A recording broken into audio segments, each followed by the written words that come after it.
So now that our framework is all done, which again we used the 4x4 pressure treated to do the outside perimeter, and then we filled the infield in with our 3/4 inch rock, and then we put a skim layer of our paver fines on top and compacted it.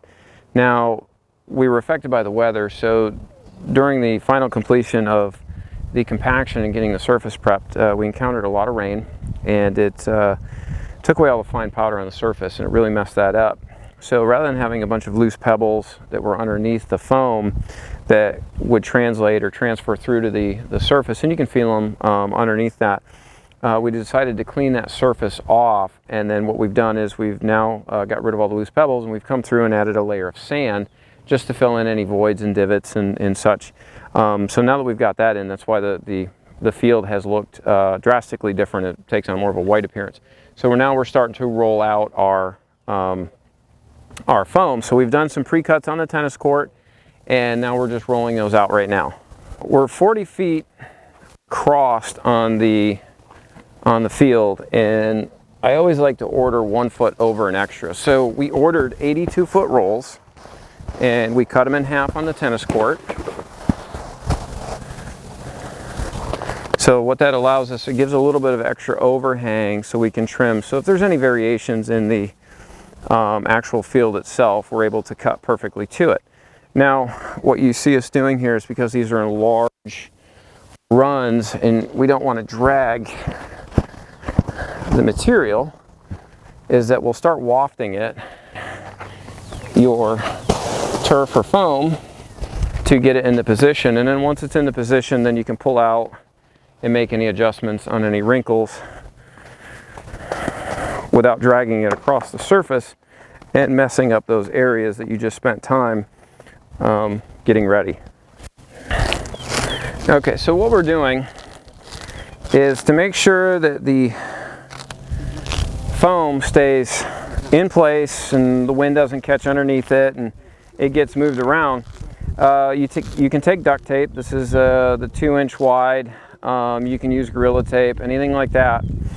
And you just put this out over the seam, and it holds the seam very well, keeps the material from flying all over the place, and it's a low profile of enough tape that it's not going to transfer to the surface when you're doing your putting green. So this is a fantastic way just to kind of keep these joints or seams together until we can get the turf rolled out on it, which we're going to do here in just a moment.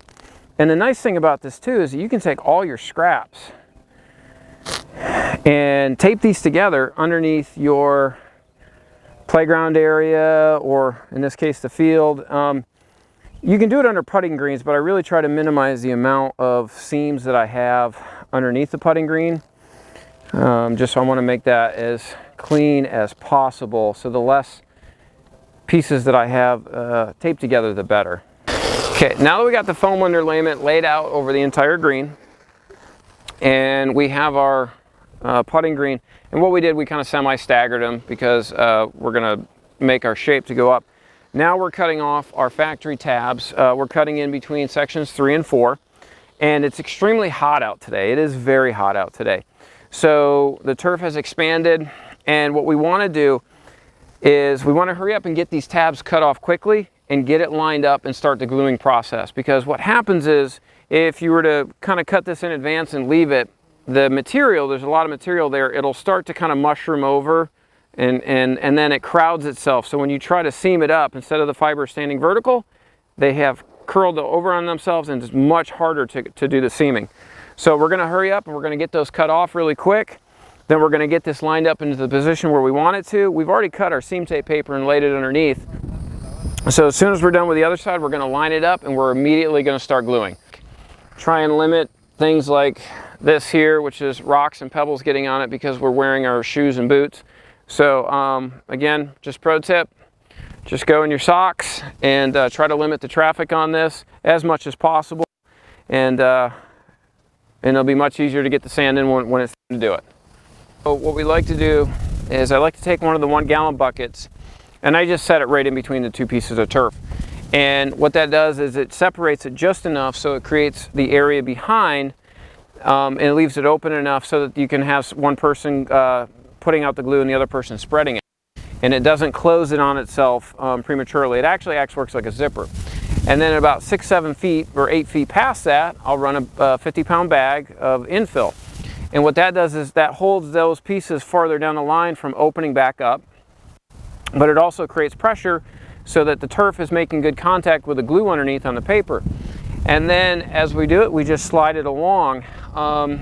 This type of glue, especially in this weather, this hot weather, humid weather, it's moisture activated, so it actually pulls the water out of the air, and it makes it dry that much faster. So your working time on this is fairly short. However, doing it this way, where we don't open the turf all the way open and expose the black backing to the sun, which will actually make that stretch out even further than it does when it's green side up. This allows that sun exposure limited to the black backing, and then you just slide your bags with it. So it'll go pretty quickly when you have a team. Another pro tip, just keep in mind, if you ever get any of the glue on the turf, don't panic, just leave it there. Take some water and pour the water on the glue spot or glob. Because this stuff is moisture activated, it will actually foam and dry faster. In about an hour you can come back and pop it off, because it won't stick to the fibers. So don't panic, don't try to smear it and wipe it off, you'll actually make it worse. Just go ahead and pour water all over that. Alright, now that we got the bags on here for weight, we're going to let this sit and dry. Then we'll come back, and should be seamed up here pretty good. Now what we're going to do is we're going to work on locating the cups, and we're going to chalk those out, and then we're going to start doing the shape of the green and then get that cut. Okay, so what we're using is just sidewalk chalk. You can pick this up at Target, Walmart. It's kids sidewalk chalk. And what we're doing is we're going to mark all the holes with the chalk. That way we're not accidentally walking on them and stepping on them and messing the area up. And the great thing about the chalk is that this is how we're going to draw our design out on the green, because it'll leave a mark, but if we take it, we just erase it. But it allows you to make your marks and step back and take a look at everything before you actually cut, because you might not like the design that you just laid out. So we're going to mark these first. I like to put a nail in the center of the cup so that we can find it, because if it does rain and it washes it away, we're able to just come back and easily find it. But now we're going to start marking around the outside perimeter of where the green is going to get laid out based on where the holes are right now. So as we use the chalk all around the green area, once we've come up with a shape we like, then we come here with the loop pile cutter and we just trace the line that we made, and it gives us a nice clean cut and shape all the way around, because all we did was follow the chalk line. So now that we've got that cut and all laid out, the next thing we can do is we can start working on the outside perimeter of the green. Okay, when matching the landscaping turf or your outside fringe, which we always do last, so we do the collar first. So we've got the collar in here, which is our intermediate. This is 1.25 inches. And then we're butting it up or meeting up with our 2-inch tall landscape turf, which we will cut to this. And we've already done our shape. We used our tool and brought our shape. Now, we're just laying large rectangles over top, and then we're going to trim off our excess. Now, to make it easier, just a little bit of a pro tip, since we got to follow some curves, every foot or so, and if it's a tight curve, you'll do it more often, but I like to just create relief cuts. So then that way, all I'm doing is I'm pulling back anywhere between 6, 8, 10, 12 inches of material in one area that I can work and do my cutting with, versus trying to peel back a section that ends up being 7 or 8 feet, and it's just harder to work with. So when I pull it back, now I've got a smaller section that I can work with. And what I'm going to do is I'm just going to, you'll see the beads here on the back, I'm just going to press it down to where it's going to touch and make contact. So the one that's making contact, I just want to put my fingertip on that one, and I'm going to cut right past it. So I know that now the piece that's going to meet up with it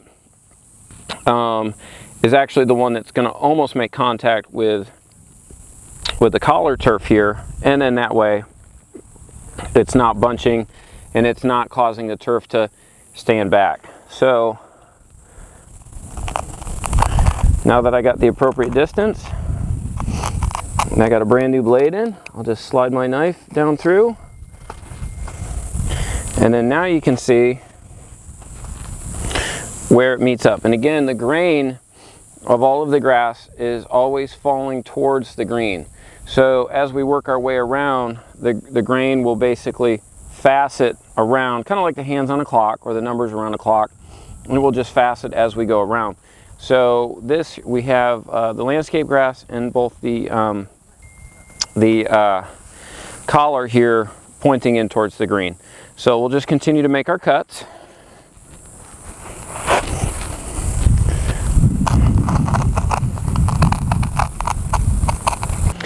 Now, the other reason why we're faceting the turf and angling it in always as we rotate around the green is that we've got seams, because we've got different turf meeting up at different points. And by running that material always falling in towards the green, you always get the best angle all the way around because you're looking against the grain. But also, more importantly, is that when the grain is falling forward, or the turf is falling forward, it hides the seams where the two different turfs are meeting up. Now, when going around curves on a green, on a gradual curve, or a longer straight run, like we have here, you can do a 15-foot wide or longer piece to have the grain fall towards the putting green. But as you start to go around a corner, if you will, or a curve, if it's a very sharp curve, what you want to do is cut essentially wedges, if you will, or smaller rectangles to make it around, and then they overlap. So what we like to do is we leave, if possible, you leave one straight side so that you leave the vertical rows, and then you overlap to where you will cut one side at an angle across the bead rows. And what we'll do is we will line them up to where they touch. We will make notch cuts along the whole run, and then we'll use something straight, like a 90 or a long piece of aluminum, something like a rafter square. And then we will line that ruler up, if you will, with the notch cuts that we made, and make one nice clean long cut to then fit the pie wedges together. So as you can see, going around this curve here, which is rather sharp, that we've got, or abrupt, we've got 4 to 5 pieces that are 30 inches wide by 5 foot in length. And it does involve a lot more cutting, but the end result is that as it gradually goes around this faceting that we're doing, the grain falls in towards the green in all directions, and you can see that it's just slightly turning as we go. So the grain is not too far off from one another, so that the seams are barely, if at all, noticeable, because the grain is only slightly going in a different direction. Okay, so we are ready to start gluing our seams. Now, it is extremely hot out today, much hotter than it has been the past couple of days. So the green really stretched out, and we kicked all the wrinkles out, and it probably stretched the turf out 1/4 of an inch. So what we did was we went all along the perimeter and pulled out all the nails out of the collar part of the fringe, and we're just going to move that back. So rather than keeping that in place and having to cut all of the fringe material, what we're going to do is just pull it back, and then we'll get all of this glued, and then we'll put the putting green down, and then we'll put the collar turf right up next to the edge. And when that dries, then we go back to glue the fringe. We'll do the same with the fringe. So what we're trying to do is eliminate any cutting if possible, and just moving the material back to accommodate for the stretching. Now it's important when doing the glue for the putting green that we're using the smaller side of the stick, because this product is moisture activated. It pulls the moisture out of the air and it will start to foam up, and it sets up pretty quickly in this heat. So you want to use the smaller side of your spreader, the small teeth, like the 3/16, when gluing to the green. Now what we're doing, since all this stretched, we took all the nails out and then we glued, and we just pushed the fringe, the collar, to meet up with the green that has stretched out. And then we're putting our nails back in and securing it about halfway, so that the fringe material that's now on this, until the glue actually sets up, it's slippery and it'll move very, very easily. So what we want to do is just lock it in place until it has a chance to dry, and then that way we can then move the secondary. If we're able to, we move the fringe back. If we have to, we make a cut on the collar if need be. But preferably we like to move everything, but it's important to keep all of this stuff locked in place so it doesn't move. All right, so what we're doing now is we've already kicked out some of the wrinkles, and so we're going to take the power broom and we're going to go kind of against the grain, if you want to call it that, and then we're going to get a lot of this grass clippings off. But we've been walking back and forth on the green and kind of stepping and depressing it and stuff like that, so we want to kind of get this fluff back up again, get a lot of this debris and stuff off. And then we're going to start dropping sand. So we pulled all the nails around the collar that's already been glued, pulled all the nails out. So we're going to clean this up. What the plan is that the sand gets in the green, and then it weighs it down and it pushes the wrinkles out, so it expands out. Once we get all of this expanded out, then we're going to start trimming as needed in and along the perimeter of the fringe. And then areas where we don't have to trim, we just are going to pull the fringe back.